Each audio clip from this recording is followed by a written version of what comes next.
Thank you for staying with us, and you're welcome back. We have just been joined by an ebony herself, an epitome of beauty. I'm talking elegance personified in a place of Deborah. Hi, Debbie. Are you blushing? Oh, Jesus Christ. Good morning. I was about saying, don't say my name, don't say my name. Hello, Che. Good morning. Good morning. Good morning. It's good to have you guys on my show. Oh.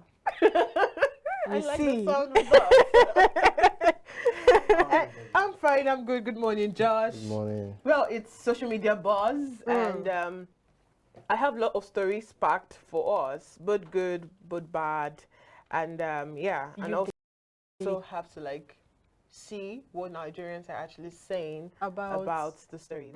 But before we dive into the stories that I have for us today, a video is making the round on social media. It's an exposure of a warehouse in Kano. Now, the warehouse was heavily stocked with basic food items ranging from rice, noodles, sugar, beans, and every food item that you can think of. Yes. Wow. Every food item. Now, the warehouse was raided by Kano Anti-Graft Agency. So I guess the video is playing now. But my question is, now, the narrative that is going around on social media is that this is actually part of the cause of food shortage that is actually happening in the country right now. Can that really be part, of the reason why we have, high price in foodstuffs, food shortages, because the food is not even out there for you to actually like put it on a pricey, amount. So Uche, do you think this is actually the reason or part of the reason why we are actually going through food shortage in the country right It's now? very possible. Okay. It's just kind of. It's a very possible narrative to drive, and I did see that video, and it was a huge amount of food stuff. I can't even mince words. It was really huge, and of course, the Kano Anti-Graft Agency went ahead to say that this is just one of such warehouses where we are going to see more as time progresses in the coming weeks. So I think that's a possible narrative to have, but of course, until we get the full information, we can't really say anything. However, I also feel like because there is a lot of farming and food production going on in the north, most of these food items come from there. It could also be somebody's personal business. That is why I said until we get the full information, we really cannot say. But what is out there in the news, in the mainstream news media actually, is that is a certain group of persons hoarding food. Why will you be doing that, knowing that the entire country is hungry? I think we should call it what it is right now. It's hunger going on right now. You have money, you can't find food to buy. It's crazy. All right. Okay, Josh, now. Niger State Governor actually came out on Saturday to say, oh, you know what? My people do not send food out, to other states. Let us start performing the trade by barter, form of transaction. Since you're a farmer, I'm a trader. We trade. I buy your food stuff. I give you money, or you buy my. We just trade between ourselves. The governor said that. Exactly. Yes, he came out to say in this that. 2024. Of course, he did. Wow, he did. Because according to him, they do not have enough to actually send to other states. Don't you think that is what is actually happening in Kano also? To explain the hoarding of food in those warehouses. Yeah, exactly. It's really pathetic, because are we going back to the Stone Age where we have to now go into exchange of what you have, you give to get what you want? I don't understand. Because they do not have enough to distribute. If they don't have enough to distribute, what is the cause of the shortage? Is it because farmers are no longer feeling safe to go into the farm? So if that is the case, rather than hoard food, rather than take us 15 years back into time. Oh, I'm trying to be modest. When trade and barter, I'm trying to be modest. Okay, let's just say 30 years. Is that okay? Excuse me, 30 years is 1994. Right. So while we're at that, now the question is, why do we have the chief in chief when insecurity has gotten to this height? In saner climes, is either he steps down or he does something about it. So not taking us back into that era where we have to now give clothes to get food or give something in exchange. It doesn't make sense. It's laughable. All right. How does it's that laughable. even make sense? I'm sorry, before we move on. It doesn't make sense. It doesn't make any sense because as at the era when trade by barter was happening, there was no concept for money. But now we have even a legal tender. As a better established concept of money, like in its full essence. And the best you can think of as a sitting governor is trade by barter. People will not carry their food. Wow. Wow.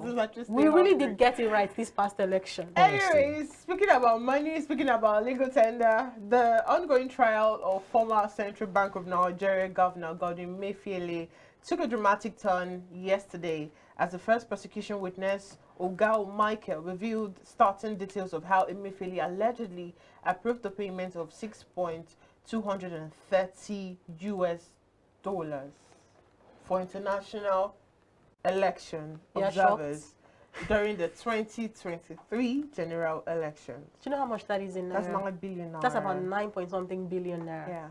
Testifying before the Justice Amza of the Federal Capital Territory, I quote in Maitama, Abuja, Michael, a former branch controller of CBN Abuja branch, recounted the sequence of events leading to the controversial payment. He said documents for the disbursement of funds were approved by Emefiele himself in cash for international election service. And according to Michael, the request originated from the Banking Service Department and bore the signature of the Director of Banking Services, instructing the branch controller to disburse the specified amount to a staff member of the Secretary to the Government of the Federation. The payment was purportedly designed for election observers and was to be refunded by the Federal Ministry of Finance in the second quarter of 2023. So apparently it wasn't refunded.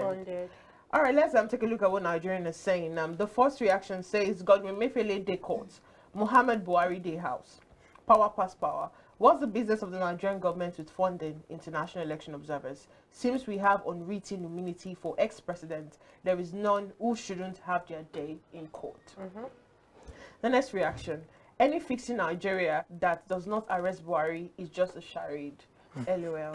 And finally, resist the urge to be tied to this past news. This is the distraction strategy while looting is currently ongoing. Even if they retrieve the money from Emefiele, we won't see shishi. So let's focus on this crop of present criminals. How do you react to this? It's it was part of our conversation this morning, Josh, during the newspaper review. $6-point-something million. It's a lot of money. And I totally agree with that person that reacted by saying, what is our business with funding international election observers? If it's not that, we're trying to create a narrative, make it look like what it's not. Because why are you paying the money? And even if, let us assume that you wanted to be grateful and, give, what was that thing called now? Be like, say thank you for coming. We can understand that. But in millions of dollars. Honorarium. Thank you. That's the word I'm looking for, Josh. Honorarium. You want to give honorarium, we can understand it. You understand? And why do you even have to give honorarium for something like that? How do you account for it? I mean, you can organize an after dinner event, award some things and all that, but not that type of taxpayers' money. We're in a situation where money deposit banks are saying they don't have access to foreign currency. CBN is saying they're injecting this and injecting that just because they want to raise the foreign currency we have in our reserves. And we still had such amount in dollars to pay people who just came to look and go. And also have such amount of monies to pay international auto companies to give us 100 and something number of SUVs for about 300 persons who are just going to be sitting and sleeping when plenary is going on. And we claim that we don't have foreign currency in our reserves. It just doesn't make any iota of sense. You want to know how I react? This is my reaction. I'm angry. I'm pissed. Yeah, taking it off from where the guy who said, even if they recover this money. Exactly, I was going to say that. We will not see we will it. not see so why dissipate energy where it doesn't make any sense? No concern but then again, let us even be factual. Why they had to hire those foreign observers to come. Perhaps they know that if they have to spend such amount of money on our own people to observe the election and give us their own feedback as regards what the observation was, we will not believe them. So why not we give it to a foreign observer? The observers that came, did they agree to the observation? Now the EU, who will spend such taxpayers' money on, gave us their own feedback. We rejected it. We threw it back at their faces. So what is the point giving such amount of money to people whom at the end of the day you will not trust their sense of judgment? That's number one. Number two, the same country we are crying we don't have money is the same country that spends lavishly on its foreign observers to come and observe your election. So where are we headed with this kind of situation? Please, why are we paying foreign observers money? Is it a football match? Is it a circus? Time they will fly away from their country, come here and spend such time observing election across. It's a whole lot of work. If we have to look at it from that point of view. But at the end of the day, to show that that money has been utilized in the right way, what did you do with their feedback? You see, threw it back at their faces. I know I'm going to drop this. I'm not going to further this conversation. Let's just move on. You called a consultant.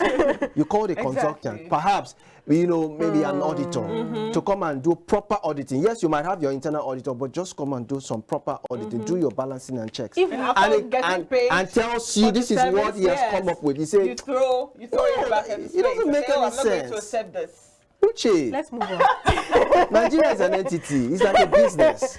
All right. Our next story. Some market women in Lagos staged a protest against the rising cost of living in the country. During the protest in the Bejuleki area of Lagos, the women carried placards with inscriptions such as "Baba Tinubu, Nigerians are hungry," and "Tinubu, come and rescue us," among others. Let's take a look at the video.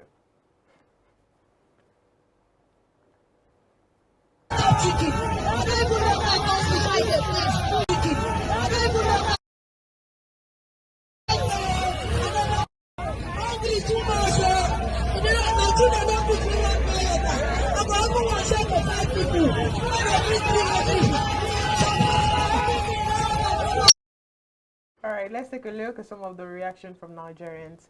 The first reaction from Rita said, people can be earning 100K and 200K and still be surviving, but I'm sure if they bear their heart to you, now there you go understand what's in the occur around them. Same way we come here to lament about the hardship and how it's been affecting us in different ways. There are people that will use us as a point of reference to make arguments in real life as ones that are very okay in this Tinubu administration, not knowing that we lament on Twitter daily. The next reaction, why protest? Are they not standing upon the mandate again? Let them stand, because now waiting they want is just starting, now 7 years. The next reaction, is it far? Remaining 7 years, 10 months, 18 days, 7 hours, 43 minutes, and 16 seconds. Oh, wow. The next reaction. The math is mathing. They are calling Tinubu for help again. And finally, Tinubu has his hands all over this. Cost of things are expensive. People are doing things so. Uche, how do you react? I understand the hardship you are going through. I wish there is another way, but there is none.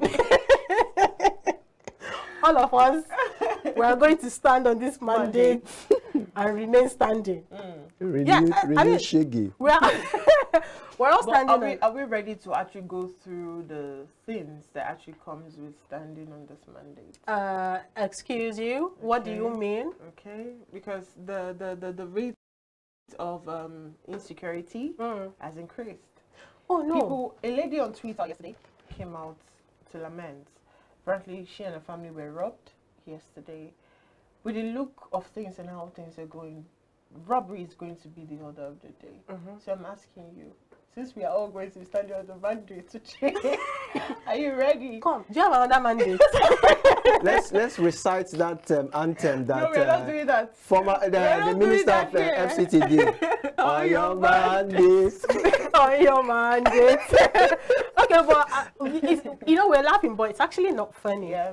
And I mean, it's not like we're saying anything that is not already out there. If you go out in the city of Lagos and some other cities across the country, there are billboards scattered everywhere, standing on mandates. And of course, that's the administration that is in leadership right now. You know, they came with a mandate, and that's what we're standing on. I was just hoping that this mandate favors us and our families. You understand? That's the much that we can do now, because is it from that way? Which one do you want to talk about and leave the other? You have to firmly stand on the mandate and keep your fingers crossed. And you know, the president has told us that he understands what we're going through. And I mean, for the first time sarcasm, I hear your voice. For the first, excuse you, Debbie, please allow me to finish. For the first time in a while, we actually have a president who talks to us, who gives us presidential address on special days, you know, who has conversations. We've not had that in a while. We had a president who didn't care. 1st October, he will not tell people anything. And 1st October is a very, very, you know, important date in the life of every Nigerian. But for the first time, we have a president who actually takes his time to, you know, come on national television and address the people and, you know, commiserate with us, tell us that he understands what we're going through. He said it's going to be baby steps. And of course, we need to, a baby doesn't just start walking the moment they are born. And even when they start walking, they stagger for a while before they are able to put their steps together. I believe that is the process that we're on while standing on this mandate. With time,